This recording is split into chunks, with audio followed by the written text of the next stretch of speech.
Étudiants et bienvenue dans la suite des corrigés du concours d'admission en première année 2023. Ce concours il est adressé aux étudiants des universités qui ont obtenu leur DUG et qui vont accéder à la troisième année d'une école d'ingénieur, c'est-à-dire première année de cycle ingénieur. Autrement dit, après les 2 années de cycle prépa. Donc, vous savez qu'on peut accéder à une école d'ingénieur soit à partir du cycle prépa, soit à partir des universités, mais il faut passer un concours et je vous présente un exemple de concours de l'ENSA 2023. Bon, j'ai déjà corrigé la première partie, deuxième partie de ce concours. Je vais entamer la troisième partie et vous allez voir qu'on vous demande à peu près de savoir tout le programme du DUG. Dans la première partie, vous avez un exercice sur la chute parabolique, vraiment exercice du bac. Ensuite, un exercice de l'optique géométrique et des interférences, un exercice sur le calcul de champ magnétique. Et dans cette partie, je vais corriger l'exercice sur la partie induction électromagnétique, sur les dés électriques et de calcul de la capacité. Ensuite, vous avez une quatrième partie qui concerne l'électrocinétique. Donc, vous voyez, on balaye à peu près tout le programme. Bien sûr, le corrigé des 2 premières parties sont disponibles sur la playlist concours CNC dont le lien va apparaître à la dernière page de cette vidéo-là. D'accord? Bien, entamons donc les questions 25 jusqu'aux questions 28 qui concernent l'induction électromagnétique et le coefficient d'induction mutuelle et de l'auto-induction. Donc on vous dit qu'on rappelle que le champ magnétique créé par un solénoïde quasi infini de longueur L est donné par mu0 n sur L fois I de t. On vous donne le champ magnétique créé par un solénoïde infini. Ça, c'est des choses qu'il faut absolument connaître par cœur, suivant OZ. Bien. On considère un tel solénoïde de section circulaire de rayon A. À l'intérieur, on va placer une spire de rayon petit b, inférieur à A. Donc, c'est exactement le TP qu'on a fait de l'électromagnétisme cette année. Donc voilà la bobine petit b, de rayon petit b, d'accord?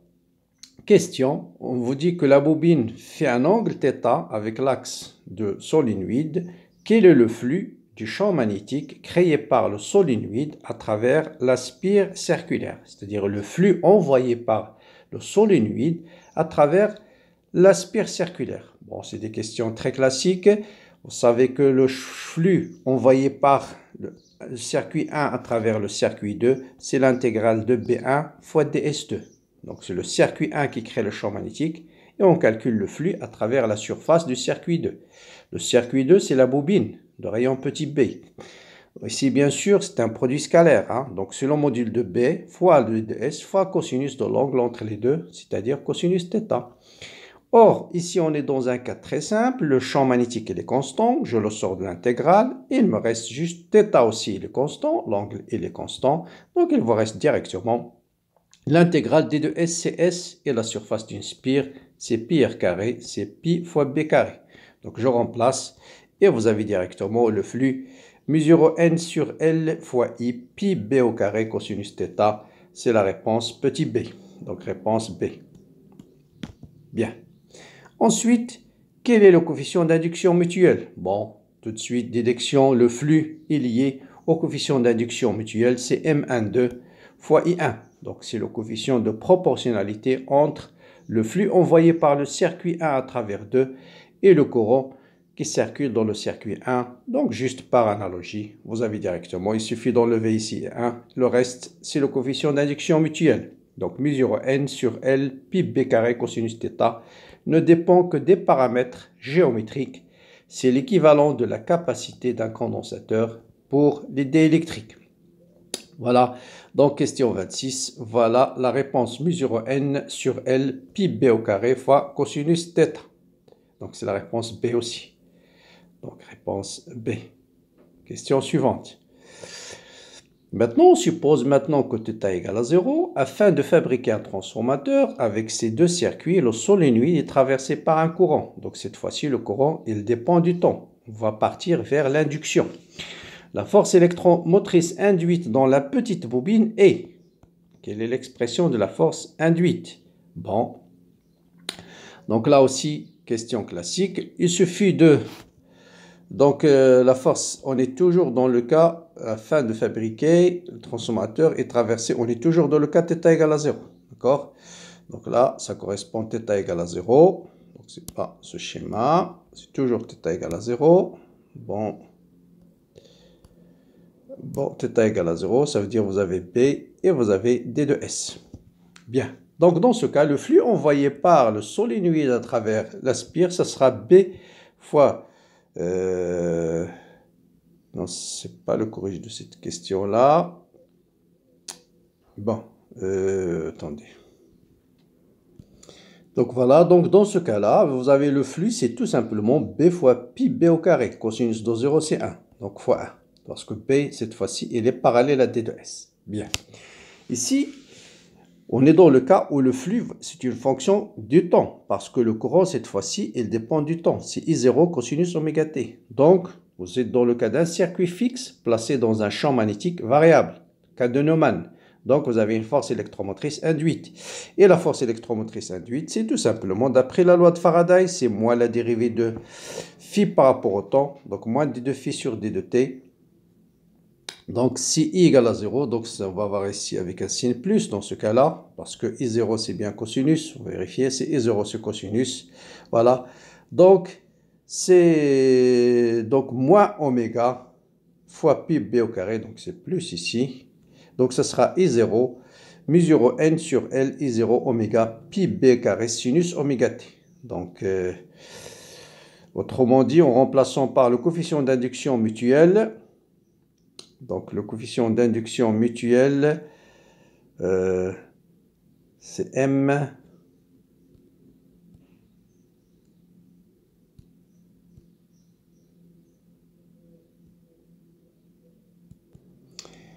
Bien, donc là, on va l'écrire en fonction du coefficient d'induction mutuelle qu'on a déjà déterminé. Il est là, mesure N sur L fois pi B au carré. Donc, vous voyez bien, cette fois-ci, c'est avec un signe plus I0 M oméga sinus oméga t. Donc, il faut faire attention ici. Donc, I, c'est en cosinus. Donc, vous avez déjà E, c'est moins dérivé. Et la dérivée, vous avez un signe moins. Donc, vous allez avoir un signe plus. Donc, la réponse, c'est la réponse C. Donc, vous avez deux réponses qui sont les mêmes, un signe près. C'est la réponse D, la réponse C. Mais c'est la réponse C qui est correcte. Bien sûr, ici, il faut tenir compte de l'orientation de la petite bobine. Hein, et ça, c'est donné d'une façon implicite. Hein, je vais peut-être préciser ici cela. Donc, normalement, vous avez le grand solénoïde et vous avez une bobine. Or, le flux, c'est algébrique. Tout dépend comment j'oriente mon circuit. Donc, si j'oriente mon circuit dans ce sens, par exemple, vous allez avoir un vecteur D de S qui est dans ce sens-là. Mais si j'oriente ma bobine dans ce sens-là, je vais avoir un vecteur D de S qui est dans ce sens-là. Et dans ce cas-là, ce sera un flux négatif. Là, ce sera un flux positif. Mais implicitement, l'orientation, elle est donnée dans l'exercice. Elle est donnée ici. Donc, voilà. Donc, si la normale est dans ce sens-là, ça veut dire, dans ce cas-là, la bobine, la spire, il est orientée dans ce sens-là. Comme ça, la normale va être dans ce sens. D'accord? Sinon, c'est... Parce que le flux, je répète, c'est algébrique. Il faut toujours orienter le circuit avant de calculer le flux. Mais là, l'orientation, elle est déjà donnée dans l'exercice. Voilà, donc pour la partie induction. Donc je vais partir maintenant sur, je pensais tout ce qu'il y a. Non, il y a encore une autre question. Voilà, donc mais c'est exactement identique. Question 28. Pour fabriquer un générateur, on alimente le solénoïde par un courant I0 constant cette fois-ci. La petite spire tourne cette fois-ci avec une vitesse angulaire oméga. La force électromotrice induite est, bon, cette fois-ci, on a la spire et on va essayer de la faire tourner autour de son axe avec une vitesse angulaire oméga. D'accord? Donc, voilà, vitesse angulaire oméga. Donc, vous allez avoir un vecteur D de S qui va faire un angle θ cette fois-ci qui n'est pas constant. Donc, on peut créer l'induction soit en faisant varier le champ magnétique, soit en déplaçant le circuit, soit en faisant le circuit fixe champ magnétique constant, mais on fait varier l'angle entre le champ et B, parce que, je répète, donc le flux, en général, c'est B fois S fois cosinus θ. On peut avoir un flux variable soit en changeant B avec le temps, soit en déplaçant le circuit, soit en changeant θ en fonction du temps, c'est-à-dire en créant une rotation du circuit. C'est le cas ici. Bien, le flux, cette fois-ci, envoyé par la bobine à travers, solénoïde à travers la bobine, c'est toujours le flux, ça sera B fois S. Donc le flux, ça sera B fois S, parce que le B il est constant. Et donc B fois S fois cosinus, bien sûr, θ. Et θ, c'est oméga t. Donc voilà le flux. Donc le flux envoyé, ça sera mu0 n sur I fois pi b au carré fois, donc ça c'est la surface, fois cosinus θ fois le champ. Donc la force électromotrice, c'est tout simplement moins d de phi sur d de t. Donc la force électromotrice, c'est moins d de phi. Donc la dérivée de cosinus, c'est moins, toujours il y a ce signe. Hein. Donc ce ne sera pas la réponse A, parce que la dérivée, ça c'est le flux. Et la dérivée de flux, vous avez déjà un signe moins qui va venir de cosinus. Donc ce sera avec un signe plus.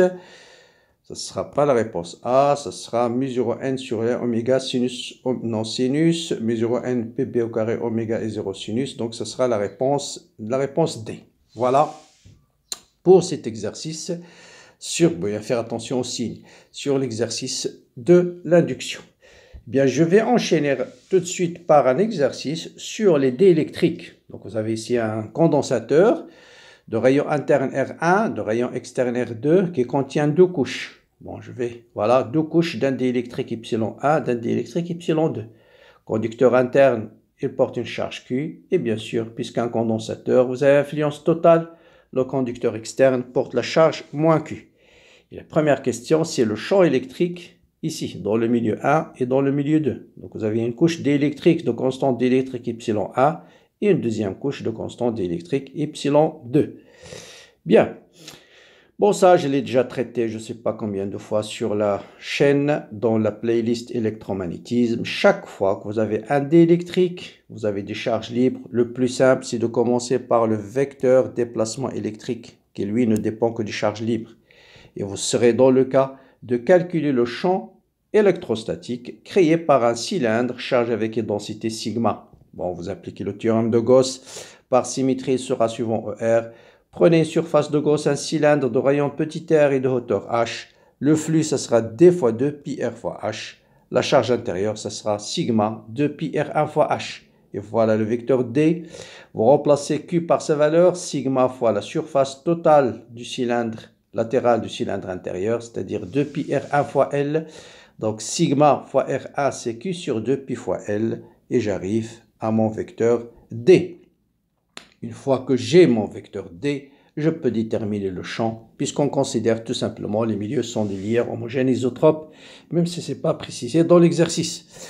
Donc voilà, donc D dans le milieu 1, ce sera ε1. E, ce sera D sur ε1. Et E2, ce sera D sur ε2. Donc, les vecteurs, faites attention, ils ne sont pas donnés en fonction du vecteur ER, mais en fonction de vecteur R. Et vous savez que R, c'est R sur R.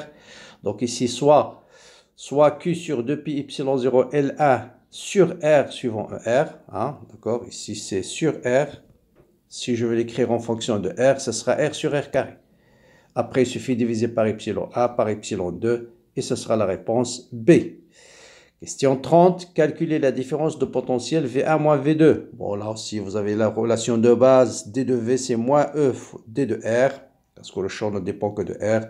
On intègre entre 1 et 2. L'intégrale entre 1 et 2 avec ce signe moins, ça va donner V1 moins V2.